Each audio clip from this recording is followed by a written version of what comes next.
En DeKalb sabemos que nuestra genética marca historia y nuestra semilla crea futuro, porque combinamos los mejores híbridos con la última biotecnología y un amplio portfolio de soluciones integrales para tu maíz. Por eso, si es maíz, es DeKalb.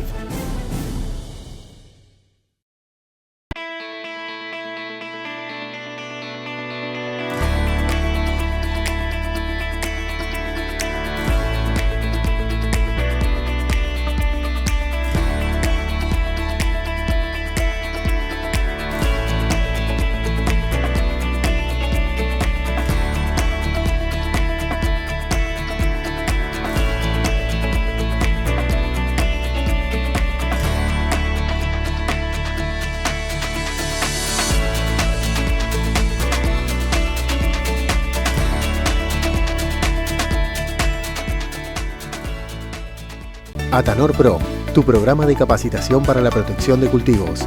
Aprende todo acerca del manejo de malezas, enfermedades e insectos. Contactanos por WhatsApp y sumate al programa. Atanor, 86 años junto al productor argentino. Elegí siempre la revolución genética para tu campo. Somos KWS. Más agro, más grano, más leche y más carne. Sembra los híbridos que son de otra generación. Con toda la genética y agronomía. Vos elegís.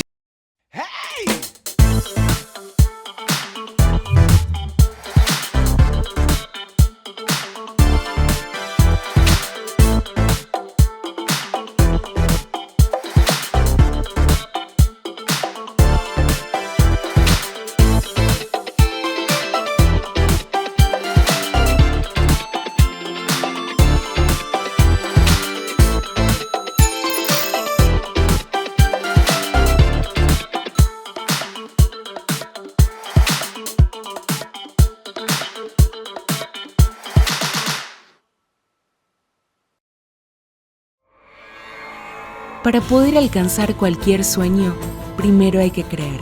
Creer en lo que somos, en lo que hacemos y también en todo lo que nos une. Desde el 16 de febrero de 1922 nos unen 100 años de historia y también nos une el futuro. Sigamos trabajando juntos para el crecimiento del campo argentino. Todavía queda mucho por hacer. ACA, Asociación de Cooperativas Argentinas. Creer en lo que nos une. Bueno, buenas tardes.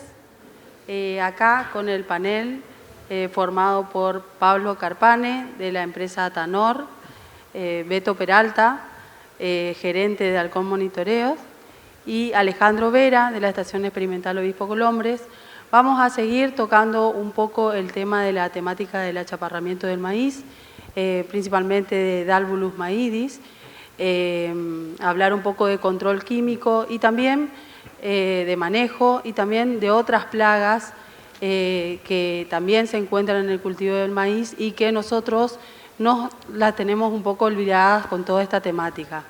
Entonces, arranca Ale. ¿Te presento? Muchas gracias, Maca. La información que le vengo a presentar hoy es a partir de un plan estratégico que hicimos la campaña pasada con los grupos CREA, desde el Obispo Colombre, y ya le dejo el pie al Beto. Esta es una plaga disruptiva, secundaria, porque las plagas clásicas del maíz era Spodoptera frugiperda, era chinche, era Helicobacter pacea, y de repente esta chinche, esta chicharrita se nos posiciona y produce un cisma dentro de lo que fue la campaña pasada. Si bien a la mayoría cree que la solución o le gusta la parte de insecticida, la parte química, pero es importante por todo lo que estuvimos abordando desde el principio de la mañana, que esta es la punta de la pirámide y que si yo no hago otras cuestiones bien, como manejo del inóculo, del vector y un manejo cultural que es la base de la pirámide, es estéril hacer el control químico. Entonces, esta es un poco la experiencia que le voy a pasar hoy, que lo desarrollamos con mi equipo de trabajo allá en el Obispo Colombre. Y teníamos dos cuestiones, los que eran tópicos de semillas y foliares. Y los tópicos de semillas, cuando lo comparábamos, lo que teníamos en Argentina versus lo que existe en Brasil, nos dábamos cuenta que siempre había un incremento de dosis. Entonces, eso era lo primero. Sin embargo, avanzamos un montón. Fíjense que hoy ya tenemos muchos productos registrados en Argentina. Sin embargo, hasta hace un mes nos pasaba esto, que hacemos una comparación para otro insecto fitófago y siempre estábamos bajo de dosis.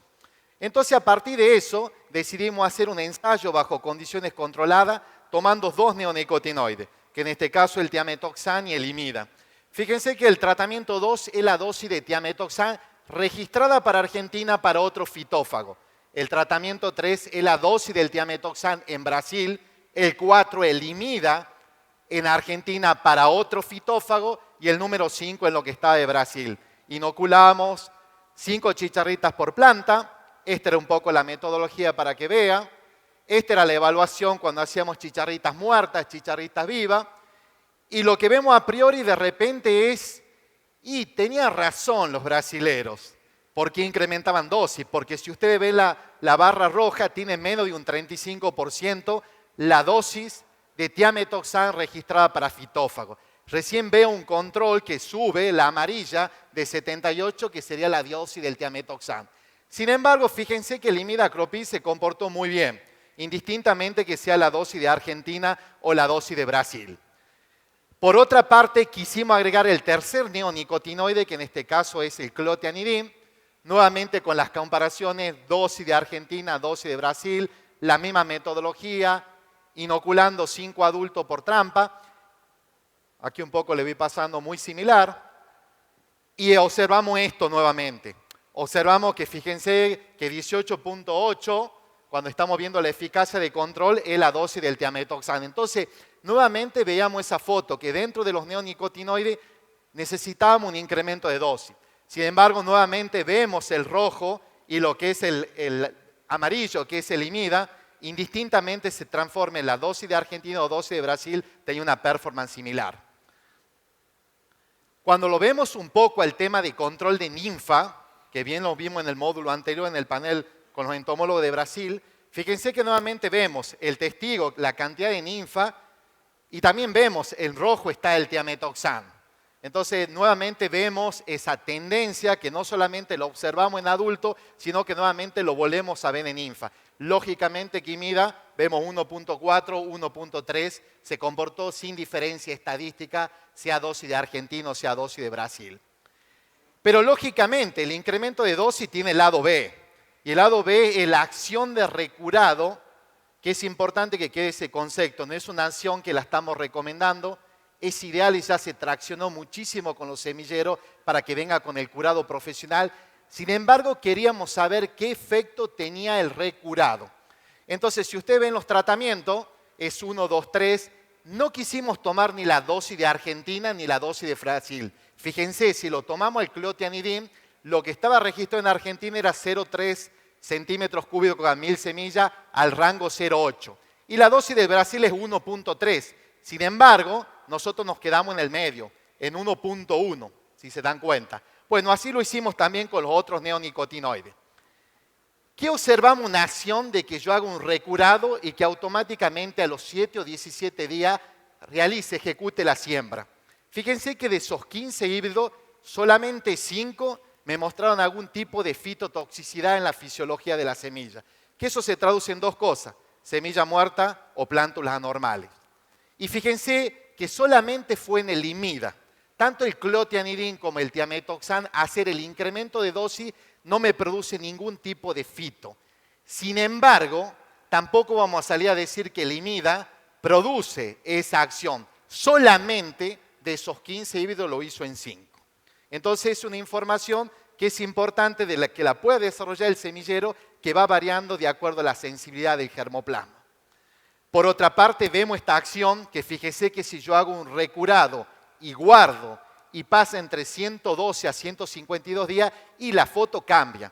Ya empiezo a ver mucho más germoplasma que están dando efecto de fitotoxicidad y ya vemos algunos que no dan ninguno de los neonicotinoides, otros que dan en 1 y otros que dan en los 3, tanto en imida, clotianidin como tiametoxan. Sin embargo, es una información que hay que seguir generándola, es una información preliminar, es una información que están traccionando los semilleros, pero a priori queríamos ver ese tipo de efecto que tenía en el recurado.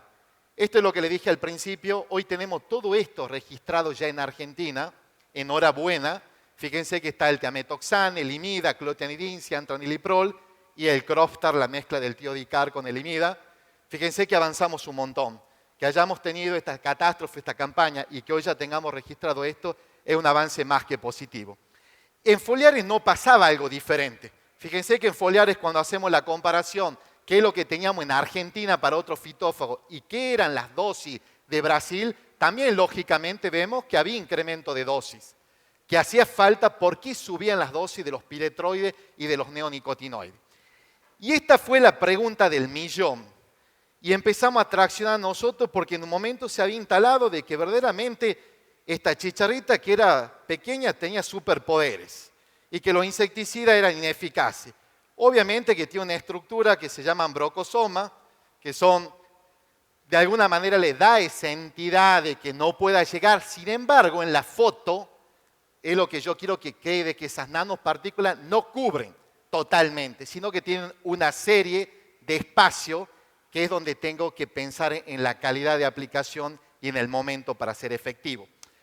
Entonces, una de las preguntas, cuando empezamos a hacer el primer ensayo de laboratorio, era si verdaderamente qué efecto tenían y si funcionaban los piretroides, estas nanopartículas. Entonces decidimos utilizar, fíjense, una serie de piretroides y neonicotinoides y utilizamos un método del IRAC que se llama 001, que consiste en utilizar un volátil, impregnar el activo en las paredes, colocarlo al insecto y hacer evaluaciones. En el caso lo que nos interesaba a nosotros es, como tiene una hora para poder inocularlo al patógeno, era hacer mediciones de 30 minutos y una hora y ver qué sucedía. Era fundamental sacarnos la duda si verdaderamente los insecticidas funcionaban. Entonces, fíjense, ahí vemos con el colorante cómo queda impregnado el activo, cómo inoculamos las chicharritas, y creo que esto es categórico. Lo que está de color naranja son a los 30 minutos y lo que está a 60 minutos, una hora. Fíjense que ya vemos esa tendencia, que cuando incrementamos la lambda-cialotrina, tenemos un control muy aceptable a la media hora, pero a la hora está todo muerto. Lo mismo sucede con la mezcla de la lambda-cialotrina y el tiametoxan, pero fíjense que tiene una mejor performance. Nuevamente vemos ese efecto dosis de Argentina y de Brasil cuando vemos que está en 400 centímetros cúbicos, o la mezcla del imida, clopid y el bifentrine galil. Entonces ese fue el puntapié para empezar a hacer, ya habíamos hecho ensayo bajo condiciones controladas y ahora teníamos que verlo en el campo, que es lo que realmente nos interesa.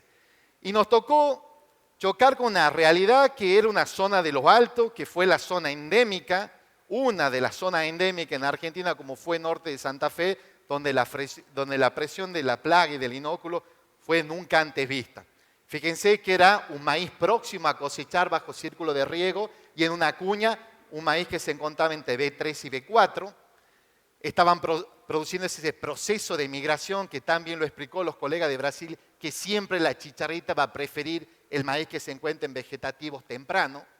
Entonces estaba produciéndose ese proceso de migración. Esa era la presión, algo nunca visto. En los primeros vegetativos ve presión de 8, 9, 10 chicharritas por planta. Y sucedía esto, o sea, sucedía que en el maíz primaveral ya tenía síntomas de todo lo que es el patosistema y nuevamente se estaba pasando en lo que era el verano, diciembre, a ese maíz recién implantado para seguir propagando la enfermedad. Este fue el primer ensayo que hicimos, fíjense, toda la batería de productos, obviamente dosis registrada para Argentina, incremento de dosis registrada para Brasil, piretroides solo, triple mezcla, mezcla de piretroides, neonicotinoides. Esa fue la cantidad de nuestra preaplicación, el número de chicharritas que teníamos. Fíjense que está por debajo de la línea de 10, o sea, teníamos entre 8 y 9 chicharritas. Sin embargo, los 3 días de haber aplicado toda esa batería, esperábamos encontrar menos. Y resulta que, ¿qué nos pasa? Subieron todos, algo que lo vivenciaron en toda Argentina, que aplicaban producto y pensaban que no funcionaba. Salvo 2 productos que no habían crecido, que era la mezcla del imidacloprid y el bifentrin, y el isocicloceran y la lambda-cialotrina, el tratamiento 9 y el tratamiento 20. A partir de eso, fíjense que decidimos cómo separarlo, cómo había sido la performance de los piretroides por un lado y cómo había sido el aporte del neonicotinoide dentro de las mezclas, y fíjense cómo mejorábamos. Entonces empezamos a tener esa lectura que qué aporte le hace el neonicotinoide más el agregado. Un producto que lo experimentaron la mezcla prácticamente todos. Sin embargo, para nosotros empezamos a consultar con Mauricio Pacini, un entomólogo de Brasil, qué sucedía en un escenario como Los Altos, San Justo, Rafaela, donde verdaderamente era un caos y donde había 10, 15 chicharritas por planta. Bueno, ellos en Brasil, en un escenario tan dramático y donde hay un proceso de migración que se da en el verano, ellos de cajón, esa es su fórmula, aplicación de órgano fosforado y carbamato, productos súper agresivos que no son selectivos, muy generalistas. Ale, te quedan 3 minutos. Sí. 3 minutos. 3 minutos, estamos. Y fíjense que si el control no era adecuado, hacía una segunda entrada. Recién jugábamos con las dosis de Argentina cuando teníamos baja incidencia de la plaga. Entonces queríamos probar de alguna manera si lo que decía Mauricio era cierto. Nuevamente, fíjense lo que agregamos. Acefato, producto fuerte, agregado de acefato más bifentrin. Lo reflotamos, un producto que está prohibido por el SENASA, que es el clorpirifos, para ver si hacía falta volverlo como en emergencia fitosanitaria. Y nuevamente los productos que habían tenido buena performance, como era la mezcla del isocicloserán y la landa, el Verdavis, y la mezcla del bifentrin y el imidacloprid, el Galid. Bueno, ya nos cambia radicalmente, ¿no? De no tener eficacia, fíjense que ya tenemos eficacia, que lógicamente esos productos agresivos son los que en Brasil tienen mayor eficacia de control, tanto el acefato como el agregado del bifentrin. Nuevamente, ese era el escenario de 10 chicharritas con 50 ninfas, que de no ver la luz al final del túnel, de repente cuando tomamos el manejo de Brasil, veíamos si existe un control. Con esto, lógicamente, no quiero hacer recomendación de ese tipo de producto, porque en realidad mi punto va un poco más allá. Nuevamente vemos que se comportaron muy bien el Verdavis, la mezcla del isocicloserán y la landa, pero lo que a nosotros en realidad nos interesaba es un concepto que está muy claro, que el éxito del manejo químico se apoya en manejar bajas poblaciones. ¿Qué significa tener 10 chicharritas y 50 ninfas a manejar 1 o 2 chicharritas y 5 ninfas por planta? Nuevamente repetimos todas las mezclas de piretroides y neonicotinoides, los acefatos, y esos son los resultados, que yo creo que es lo alentador. Lógicamente que el acefato nuevamente tiene una buena performance, pero empezamos a entender que si yo manejo baja incidencia poblacional, todas las mezclas de piretroides y neonicotinoides me empieza a dar respuesta. Entonces, ¿cuál es el mensaje? Tengo que manejar bajas poblaciones, tengo que monitorear, tengo que darme cuenta si una detección temprana en cabecera, que es donde empieza chicharrita para que mi control sea efectivo. Nuevamente esto lo paso para que no nos quedemos sin tiempo. Vemos la performance de los foliares que empezamos a ver que mejoran radicalmente en un escenario de incidencia moderada, que es tener 1 chicharrita y 50 ninfas. Y esto un poco lo presentó, no me voy a detener tanto porque creo que los que estuvieron en el panel de los chicos de Brasil, me parece que lo importante, el desafío está cuando controlo, que fue la campaña pasada y muchos pensábamos que controlaba hasta B8 y estaba bien y de repente maíces que estaban hasta B10 de repente con un estrés abiótico se murieron en pie. Bueno, entendemos que controlar hasta B8 es para el material, el germoplasma de Brasil, que tiene tolerante o moderadamente tolerante. Nosotros, los mortales, los argentinos, que estamos en moderado, moderadamente susceptibles, tengo que monitorear y quizá irme un poco más. Y creo que el concepto está, el biológico, tengo que acompañarlo con algo de síntesis química, lo tengo que posicionar por lo menos 2 veces, tengo que posicionar sistémico traslaminar en el momento que empiezo a ver ninfa, como estrategia de manejo, y lógicamente esos son los productos que hoy están registrados en Argentina, también como foliares avanzamos mucho. Cuidado, Brasil ya empieza a tener casos de resistencia y no nos olvidemos la pirámide, que es lo más importante. Yo le presenté los foliar, pero esto subyace con otro tipo de manejo que es el cultural y el manejo de inóculos. Nuestro equipo de trabajo, muchas gracias.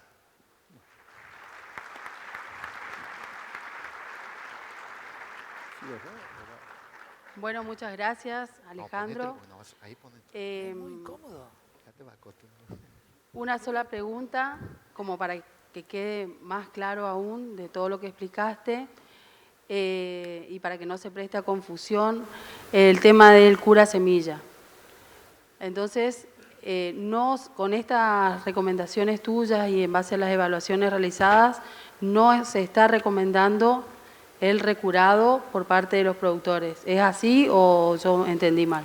Exactamente, Maca. Yo creo que lo importante para todos ustedes es que el curado venga un curado profesional y que venga un curado a partir del semillero. Y también entender que el tratamiento de semilla, la recomendación va a ser sobre todo diferencial. Usted imagínese si la ven los datos de la REP, todo lo que es centro-sur, los valores son 0 o 1. Entonces el que haga un maíz temprano no puede estar pidiendo que recuren la semilla o incremente dosis porque la población hoy de chicharrita es baja. Situación muy difícil, diferente que va a pasar en el maíz tardío del NOA y el NEA. Que ahí seguramente no sabemos, pero avanzando la chiquita, octubre, noviembre, tenemos valores altos y la dosis que generalmente venía seguramente va a ser corta. Entonces la recomendación, Maca, también va a ser diferencial. Creo que cada zona agroecológica de Argentina, los especialistas, es diferente y tiene que estar un poco abocado, pero no está la recomendación del recurar por el efecto de fito y por el efecto que el productor asume un riesgo. Está bien, muchas gracias. Nada. Seguimos con las presentaciones y ahondando un poco más en el tema de manejo del achaparramiento, en base, complementando a la presentación de Alejandro, nos acompaña Pablo Carpane. ¿Qué tal? Buenas tardes.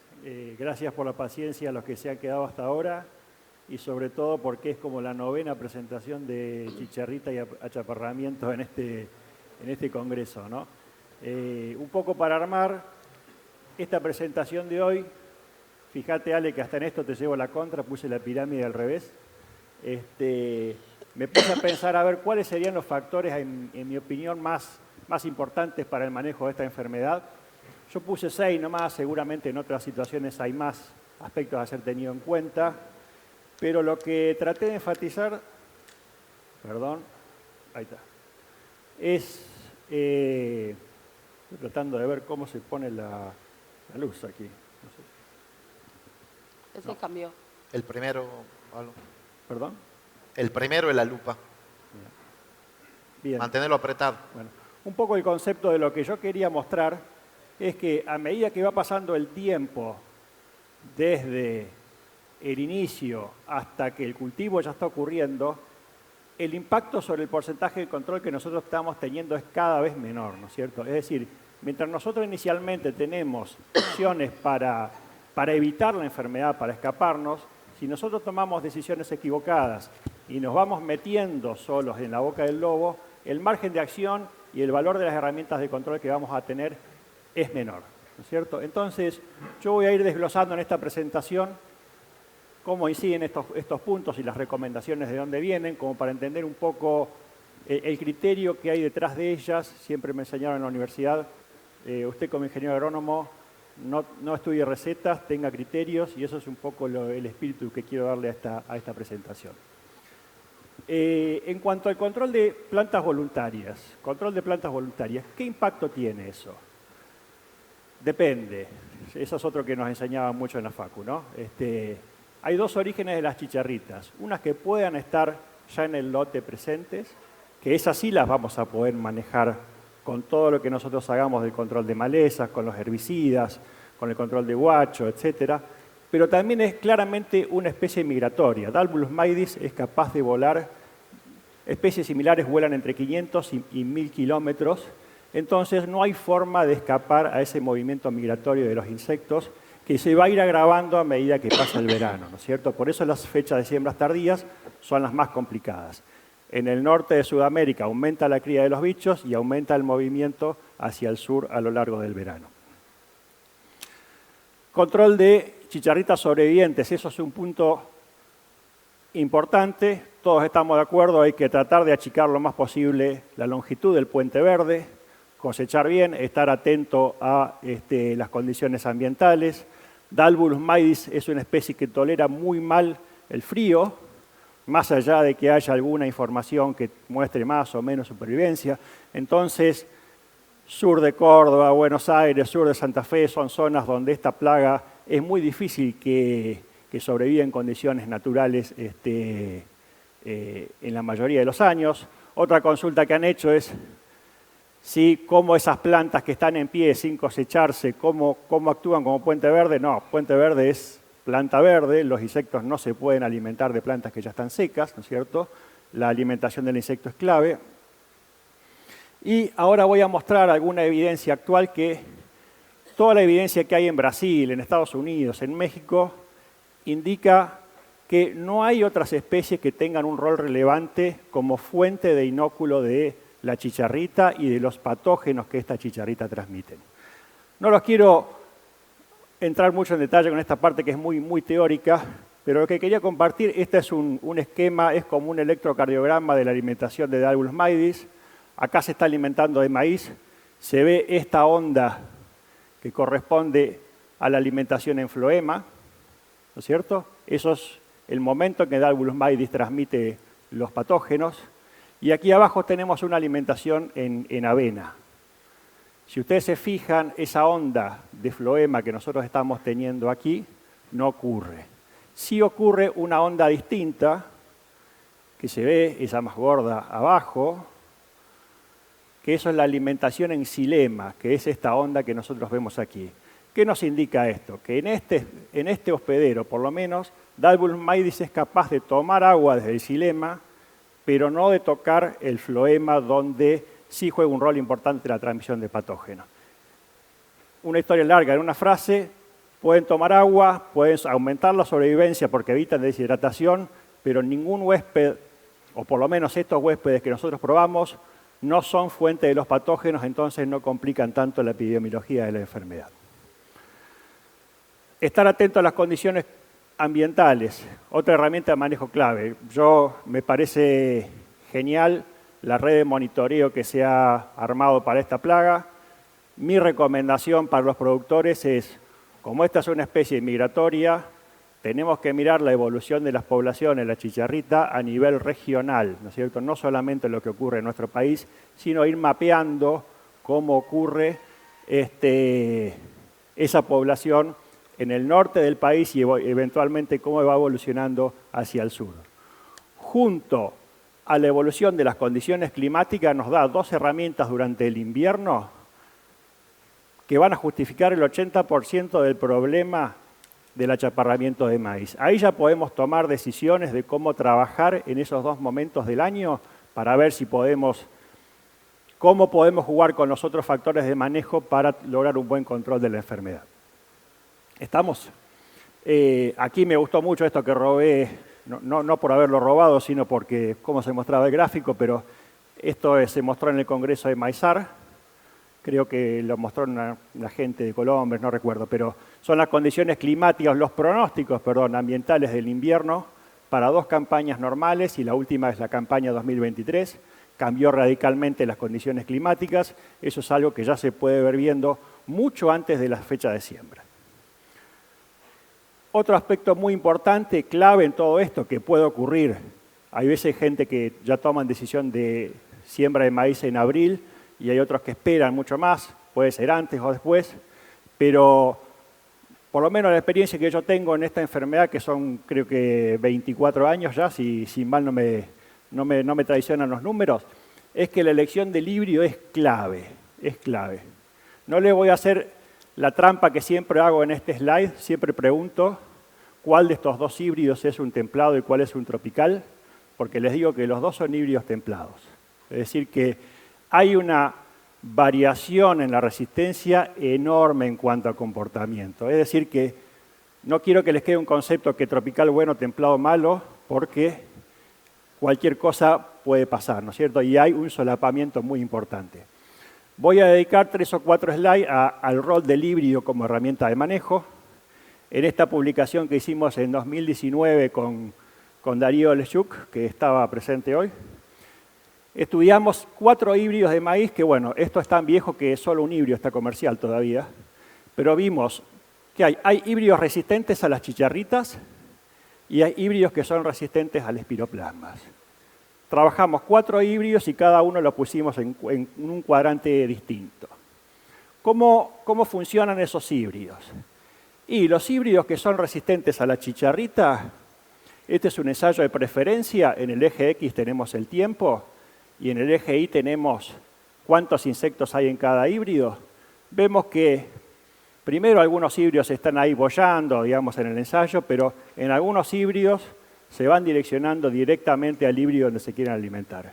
Mientras que hay otros híbridos que son menos preferidos, ¿no es cierto? Por algún motivo, los híbridos no van a esos híbridos. Y uno de los híbridos que está aquí es la foto que yo mostraba recién. Hay otros híbridos que además tienen alguna toxina que van causando mortalidad en Dálvulos maíz.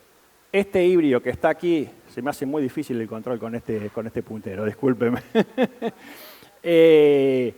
Fíjese el híbrido de abajo, los cuadraditos, cómo va causando una mortalidad mucho mayor que los híbridos restantes. Ese híbrido tiene algo, una toxina que está matando al híbrido. Entonces, son dos formas en las cuales los híbridos demuestran resistencia a la chicharrita en sí misma. ¿Qué pasa una vez que llegó la chicharrita? Una vez que llegó la chicharrita, intenta meter los patógenos en la planta. Esta es una prueba de inoculación artificial. Nosotros estábamos seguros que todas las chicharritas tenían los espiroplasmas. Y vemos cómo evolucionan los síntomas a través del tiempo. En el gráfico de la izquierda son los síntomas totales y en el gráfico de la derecha son los síntomas achaparrados. Fíjense que hay uno de los híbridos, veamos solamente los híbridos, los síntomas severos. Fíjese, el híbrido más susceptible al espiroplasma enseguida mostró síntomas. Ya a los 40 días que estaba antes de la floración, ya se veían las plantas achaparradas. Fíjese el híbrido más resistente. Ninguna planta con síntomas severos y nosotros estábamos seguros que inoculamos con chicharritas que tenían los patógenos y lo inoculamos súper temprano, porque yo estoy seguro que todos saben ahora, ¿no es cierto?, que el momento que hay que proteger el cultivo son los primeros estadios, ¿no es cierto?, de entre BE y B4 es clave, B4 y B8 un poquito menos y de ahí en adelante otro poquito menos, pero al principio es clave esta herramienta de control. Entonces, el concepto que les quiero transmitir es que la variabilidad que hay entre los híbridos comerciales es gigante y es la herramienta de manejo más efectiva. Yo por eso desde ese punto de vista quiero transmitir tranquilidad. Sé que hay muchos productores, 5 años atrás teníamos la charla con algunos productores y decíamos, cuidado con este riesgo, viene una vez cada 10 años y la respuesta siempre era la misma. Sí, pero yo en estos 10 años con este híbrido que es susceptible gano más plata. Si me toca, veré. Bueno, y este año tocó, ¿cierto? Entonces, cuidarse del lado del híbrido ayuda. Este es un ejemplo de un trabajo que se está haciendo en la Universidad del Noroeste de Buenos Aires con el CIMMYT. El CIMMYT es el Centro Internacional de Maíz y Trigo. Estas son todos materiales originarios de México. Lo que vemos aquí es el área bajo la curva de enfermedad. Hay híbridos que tienen un desempeño muy bueno. Esta es una planta sin inocular y a la derecha una planta inoculada. Y hay híbridos muy susceptibles. Nuevamente, estos materiales que son de origen público, hay muchos materiales de buen comportamiento y están disponibles para cualquier semillero que los quiera trabajar. Quedan 3 minutos, Pablo. 3 minutos, perfecto. Vamos a ver si aceleramos todavía más. La otra punta que queda es el último tema, son los insecticidas. Recuerden que el efecto del triángulo se iba achicando, ¿no es cierto? El valor que tiene cada herramienta es menor, ¿no es cierto? Entonces, el híbrido suma mucho, los insecticidas de tratamiento de semillas suman un poquito menos. Yo les voy a mostrar aquí, este gráfico es muy teórico, pero espero que se entienda. Acá hay 100 insectos en el gráfico que estamos viendo en la figura, y esto es el tiempo en minutos que les lleva a alimentarse por primera vez de diferentes tejidos. En la línea azul es el xilema, eso no es un error, es una línea. La línea negra es salivar en floema, que estamos viendo que es el momento XY, en la barra XY, es el momento, fíjese cómo salta de 0 a 83,9, la eficiencia de inoculación del espiroplasma, y en la línea verde vemos la ingestión en floema, es decir, el insecto se está alimentando, está chupando savia. Lo que les quiero mostrar aquí es, fíjese que en la mitad de la ingestión en xilema fue de 2 minutos y medio. Es decir, que el bicho llega, clava los estiletes y empieza a ingerir de xilema. Eso el tiempo promedio es 2 minutos y medio. Primer contacto con floema ocurre a los 120 minutos aproximadamente, nosotros si hacemos el 50%. En todo ese tiempo el insecto estuvo alimentándose de xilema. ¿Qué funciona, Beto, en xilema? ¿Qué están dando, Beto Peralta, en xilema?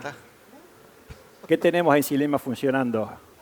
Nada, si ponemos un insecticida de tratamiento de semillas, ¿está yendo por ahí o por otro lado?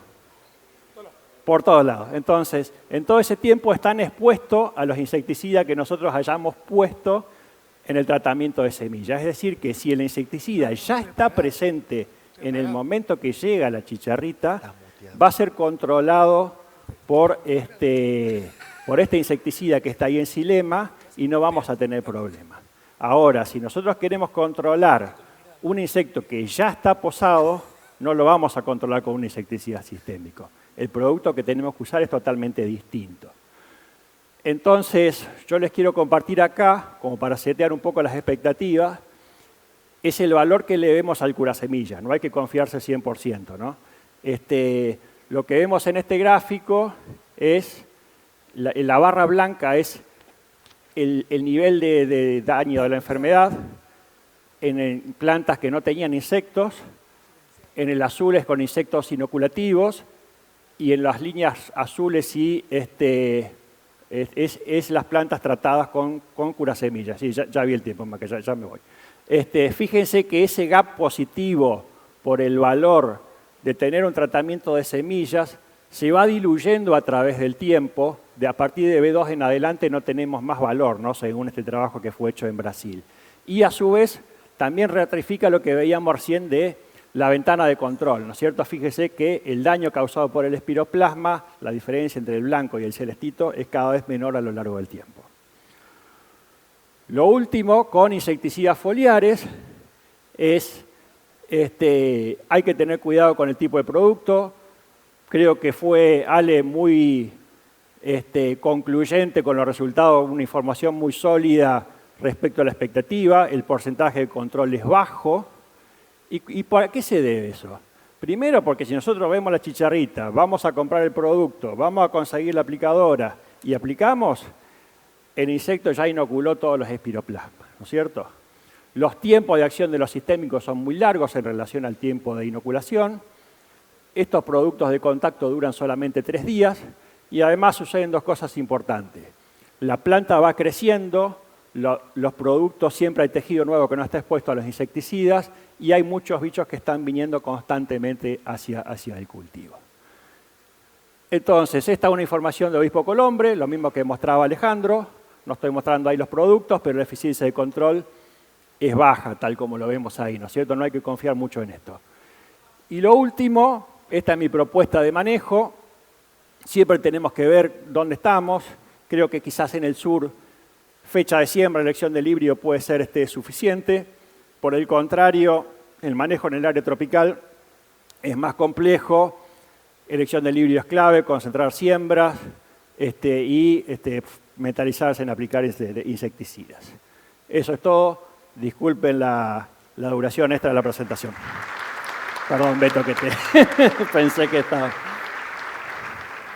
para pasar y para volver. Bueno, muchas gracias, Pablo. Por una cuestión de tiempo, continuamos con Beto. ¿Sí? Y dejamos las preguntas para el final. Para pasar el grande. Sí, el medio para pasar. Perdón, Pablo, no, con pronto estaba muteado. Silenciado. Le quitaba a mi mujer allá haciendo. ¿La presentación no? ¿No? Bueno, me toca esta parte, la última disertación del día. Cuando pidieron la parte académica, me dijeron, fíjate qué tema, ver. Dije, no quiero saber nada con chicharrita, estoy repodrido. Entonces la idea fue poner plagas poco protagonistas del maíz. Tratar de hacer una revisión de cosas puntuales que ocurren en los lotes, puntuales y no son cosas generales, pero para ver al manejo general y a veces que se está planteando y que nos equivocamos un poquito. Y esto lo planteamos, olvídense de que mi disertación va a ser como las anteriores con algún dato experimental, sino más una idea global de manejo. Nos está pasando, está. Y me pasó esto que me invitaron la gente para el Congreso de Maíz de Pergamino, me invitaron en el 2022 a una disertación y realmente la sensación mía cuando vi la problemática de plaga y de manejo me sentía así, un verdadero déjà vu.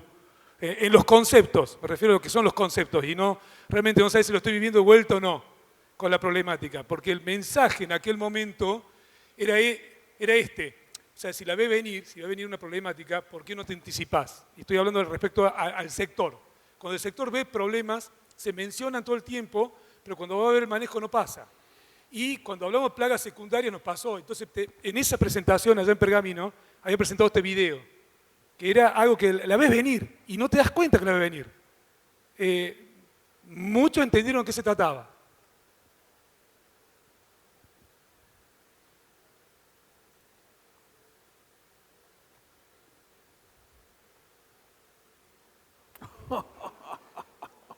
Eso fue la chicharrita, cuando hablamos de plagas secundarias, qué puede pasar, que lo hablas años atrás, hablas de otros bichos, es eso, me encanta cómo le vuela la chancleta.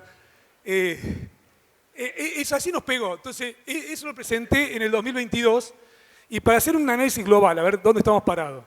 O sea, yo me dedico al monitoreo ya hace 20 años, recopilando información, viendo los lotes, recorriendo por todos lados. Y por eso pongo a partir del 2000 como un gran cambio. Y recuerdo cuando los productores me preguntaban mucho por qué hay tantas plagas en soja y si haces soja, ¿qué esperás? ¿Que haya plaga de colza? Entonces cuando empezamos a ver en forma macro, el incremento de superficie de maíz a nivel país fue muy grande. Si vemos lo que es la superficie y los otros cultivos, prácticamente no se movió. O sea, la relación a nivel Argentina es principalmente soja-maíz. Es principalmente soja-maíz lo que tenemos. Si vemos la superficie de sorgo, poroto, no cambia.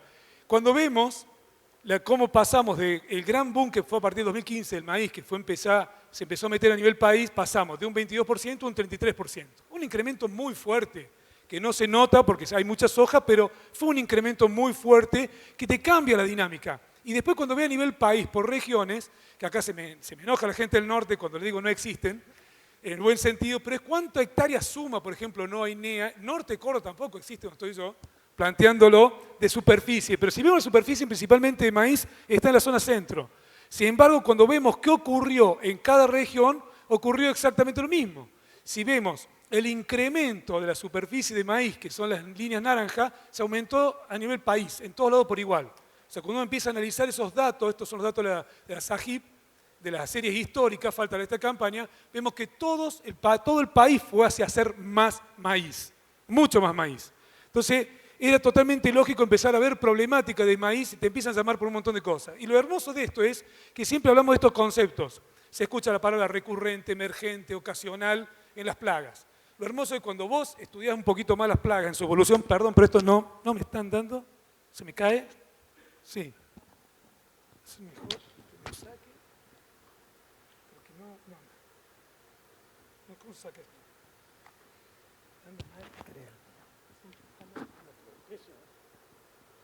¿Crees el mío?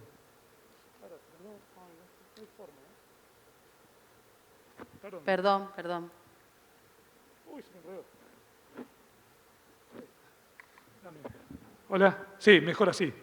Entonces, cuando uno ve estos conceptos, qué es recurrente, qué es emergente, qué ocasional, lo hermoso cuando uno ve a lo largo de muchos años la biología, el cultivo y los bichos, ellos te miran como diciendo, mira, yo estoy hace siglos acá, millones de años, mejor que siglos.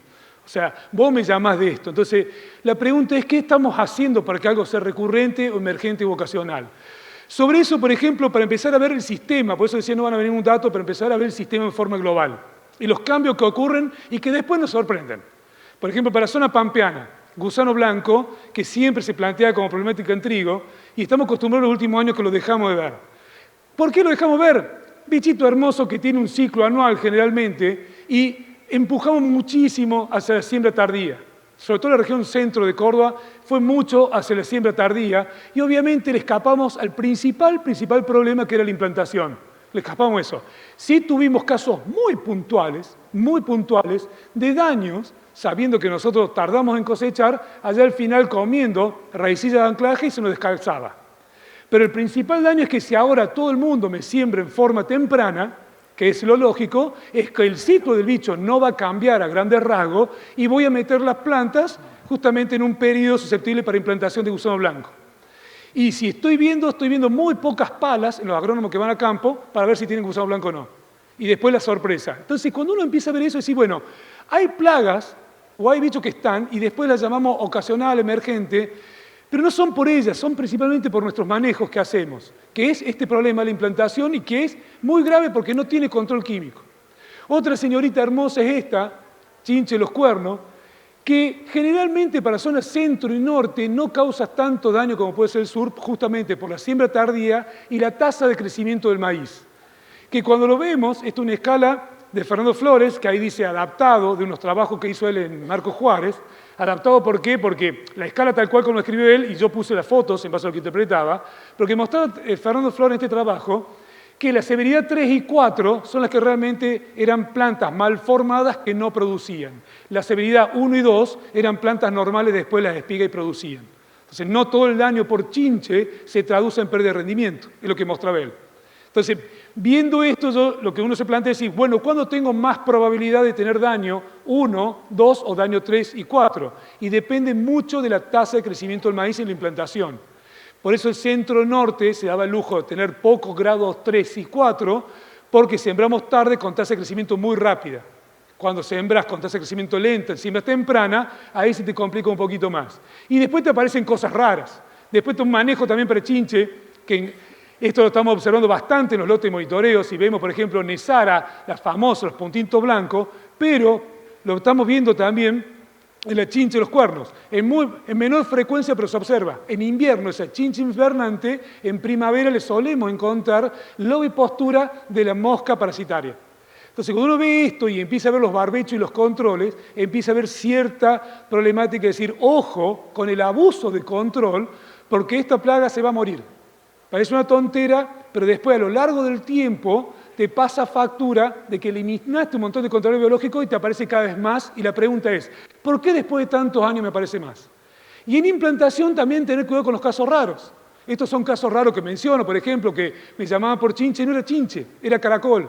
Son casos raros, puntuales, no es algo general, que es una de las problemáticas. Pero nos ha causado dolor de cabeza, que hace un raspado parecido, eso lo hace cuando la hoja está enroscada, en coleoptile o en B1, y después se malforma. Cuando la planta ya está grande, le escapa. A partir de un B2, grande me refiero a partir de un B2, B3, ya no hay inconveniente. Pero en implantación vimos este daño muy similar a lo que Fernando Flores midió en chinche, en esa etapa temprana. Lo mismo, que la malformación en planta chica no hacían espiga. Y de que estaban con algo de daño, pero planta grande, sí hacían espigas normales. Y estos eran los tamaños de las cañas que teníamos. Es más, a campo se confunden a veces estos lotes, los confundimos. El monitoreador que no es avesado ve un daño, cree que es una oruga raspando y son estos señoritos que están dando vuelta, pero en este tamaño planta ya es como que le escapó. Estos son los casos raros que vemos para decir, tengamos cuidado. Casos raros también que hemos visto en los años, al principio de los 2000, cuando usábamos muchísimo, fosforado muchísimo, es resurgencia de estos niños en periodo de mucha sequía, que son los trips, que no son nada que ver con la especie de trips en soja, habitantes naturales del maíz, si abren los cogollos siempre los van a encontrar, pero hubo una campaña que nos dio sorpresa y que nos hacía también daño en implantación por raspado. Un golpe de calor fuerte, estrés hídrico también, y veíamos ese raspado y nos malformaba las hojas. Fue increíble cómo retrasaba planta. Fue muy puntual, una campaña con un ambiente especial. Pero esto para mostrar que siempre hay algo biológicamente que te puede dar sorpresas, te puede llegar a amargar y fíjate qué haces. Otra que también, esta me preocupa muchísimo más, son los pulgones. Los pulgones generalmente las gramíneas, Rhopalocifum maíz y paddy, que es muy frecuente.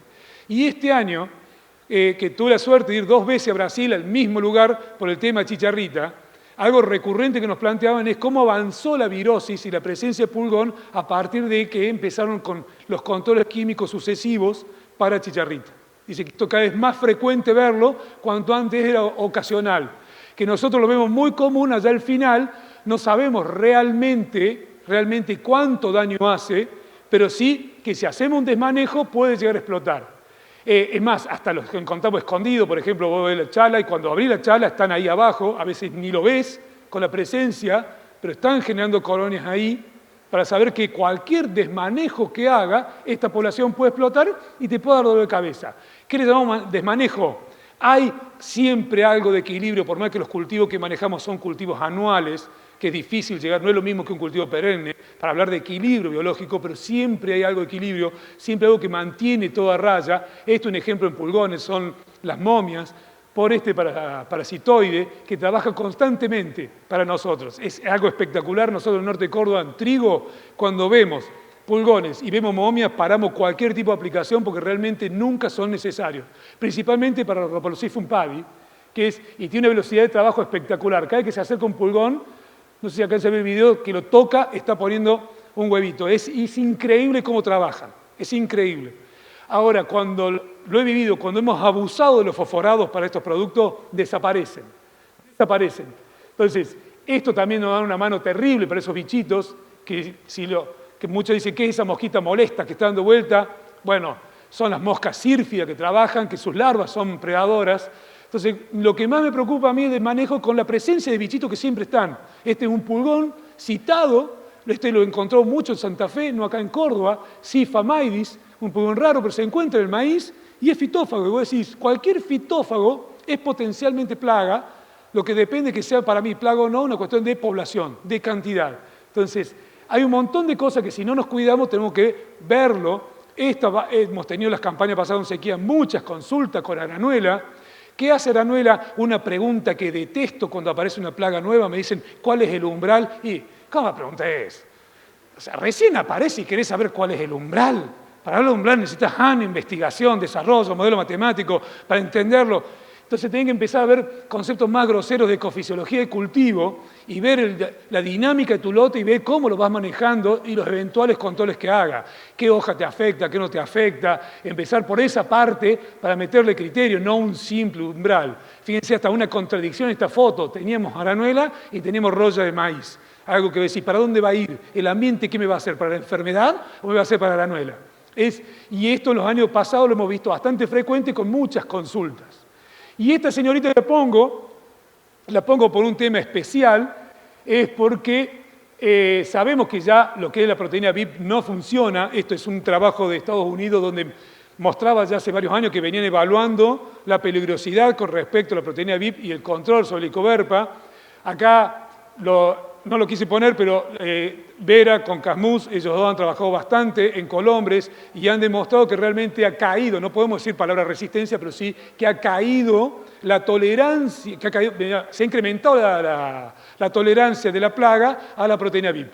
Y que es lo que estamos observando hoy a campo, que está escapando en la mayoría de los casos el Helicobacter pacea a la proteína VIP. Algo que preocupa bastante. Por comentarios que me hicieron en Brasil, no hay nada publicado, pero conversando con los entomólogos me decían, no, ya estamos viendo que cogollera para proteína VIP tampoco tiene la misma performance de control en Minas Gerais. Entonces, cuando empezás a decir eso, si la ves venir, ¿por qué no te anticipás? O sea, venimos hablando de problemas de desmanejo y que las plagas te aparecen de golpe y no nos damos cuenta. ¿Y por qué planteo eso? Porque siempre buscamos la solución en lo químico. Siempre buscamos la solución en lo mágico. Es algo muy humano eso, no es una cuestión de técnico-productor, pero lo hacemos todos sin querer. Y por eso planteaba esto, decir, ¿cómo hacemos el control químico de esta plaga? Y para hacer simple matemática, decir, mirá lo difícil que es. Esto es, obviamente, un pensamiento silogístico, no nada experimental, pero un huevo que tiene 650 micrones aproximadamente, tiene una superficie expuesta, una hectárea son 100 centímetros cuadrados, ahí les muestro por qué la cuenta. Si digo que 7 espigas por metro cuadrado y 2 huevos por espiga, una ovipostura baja, por ejemplo, me da 14 huevos por metro cuadrado. Un huevo tiene aproximadamente 0,03 centímetros cuadrados de superficie expuesta, y yo tengo, porque me preguntan, ¿pondrías un producto bicida para eso? 14 huevos, tengo 4,6% de un centímetro cuadrado. Entonces, cuando veo los litros por hectárea que tiro, y si yo veo cuando hago 3 estratos de impactos de tarjeta, me está diciendo que con 15 litros, por ejemplo, un avión, que si es que lo tira, con 100 micrones, tengo 4 gotas nomás para tratar de tocar esos 2 huevos. Inviable. Entonces me preguntan, ¿un producto va a ser herbicida? No me cierra que llegue un producto ahí y logre tener un control eficaz para bajar la población plaga. Pero todo el mundo va al control químico y a bombardear. Entonces, esa es una de las cosas que por ahí en estas plagas nos preocupa. Y por ahí hay cositas que hay que empezar a desarrollar. Esta es una muy interesante, por ejemplo, para esta plaga, que esto Enrique Lobo de Santiago del Estero hace rato que viene trabajando, que son con los semioquímicos, el control etológico. que es una tecnología que está en desarrollo, está en venta ya, que es aplicar, él le llama atracticida, que es, se aplica un cierto producto que atrae a los adultos, concentra a los adultos ahí, logra controlar y lo que logra es bajar muchísimo la ovipostura en el lote. Entonces, a veces hay mucha tecnología hermosa para desarrollar y no caer únicamente en el control químico. Este es un ejemplo como mensaje. Entonces, ¿qué es lo que más me preocupa a mí de lo que es no solamente este congreso, sino lo que se viene hablando desde abril, se podría decir, que fue cuando nos pegó la rama en la cabeza, que fue la chicharrita, hasta ahora? Si yo veo un porcentaje, si ese un porcentaje de las charlas es dirigido a qué control químico hago para evitar la problemática. O sea, el sector no deja de pensar en el control químico como la bala de plata. Es algo increíble. Entonces, ¿qué me preocupa?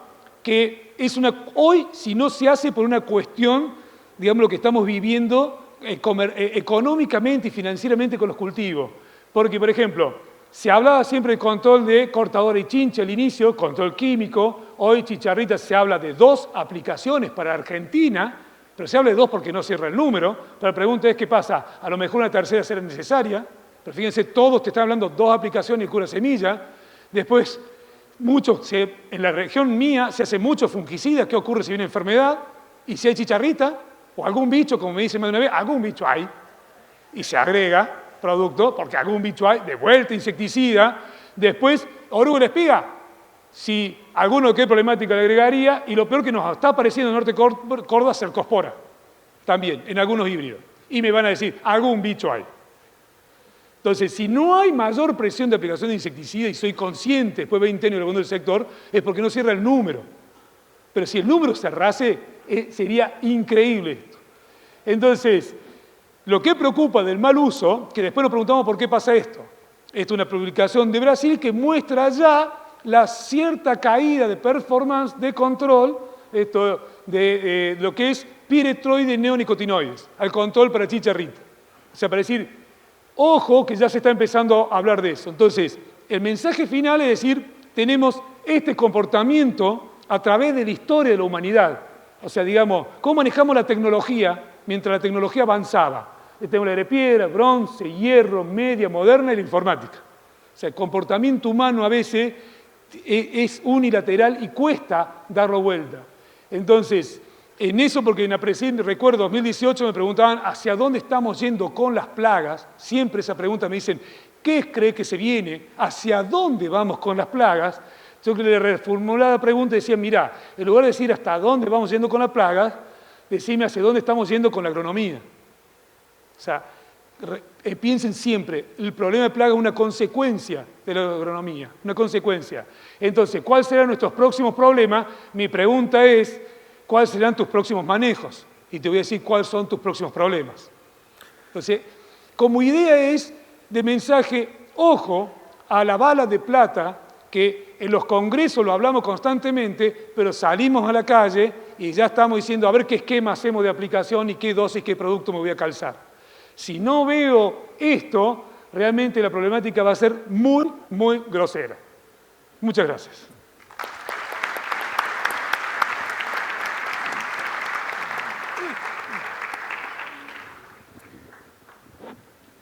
Bueno, muchas gracias, Beto.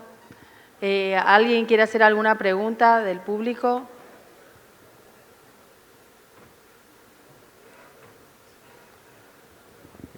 Bueno, yo te la voy a hacer, Ale.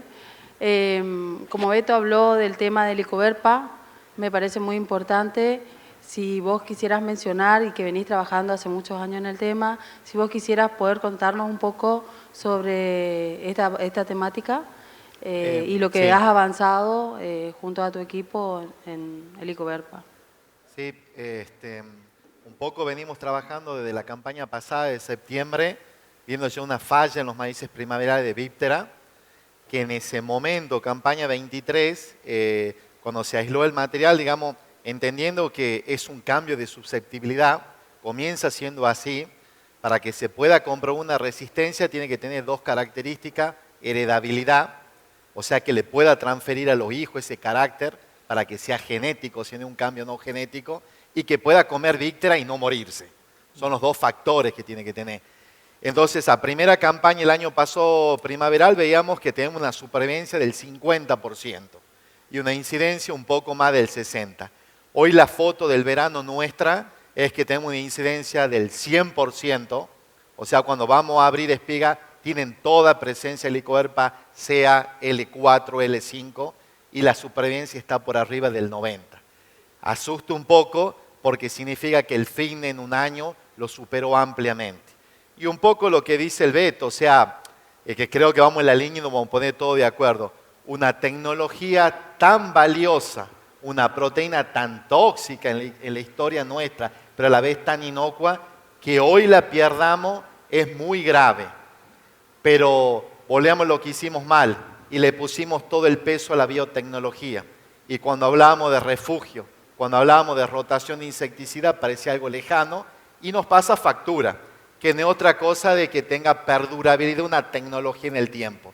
No hacer refugio nos llevó a que una herramienta como Viptera esté cayendo ahora y que quizás si hubiéramos hecho bien los deberes, podría haber pasado dentro de 5 años. Lo que aflige lo que dijo Beto, que hoy Brasil golpea la puerta con el cogollero y nos guste o no hay que mirar lo que pasa en Brasil. Hoy no lo tenemos como Spodoptera frugiperda, pero estamos a tiempo de hacer las cosas bien. O sea, siempre estamos a tiempo y dejar de hacer lo que venimos haciendo históricamente. Creo que el último slide del Beto va en línea con eso. Muchas gracias. Bueno, sin nada más que agregar y como un cierre, teniendo en cuenta que las 3 presentaciones se basaron prácticamente en hacer agronomía, es importante tener en cuenta todos los factores que sirven o colaboran para manejar a Dalbolus maidis y indirectamente al achaparramiento del maíz. Y así también tener en cuenta que uno está alterando, con la cantidad de aplicaciones que puede llegar a ser, está alterando también el ecosistema y esto podría traer o ocasionar la emergencia de plagas secundarias. Nada más. Muchas gracias. Gracias.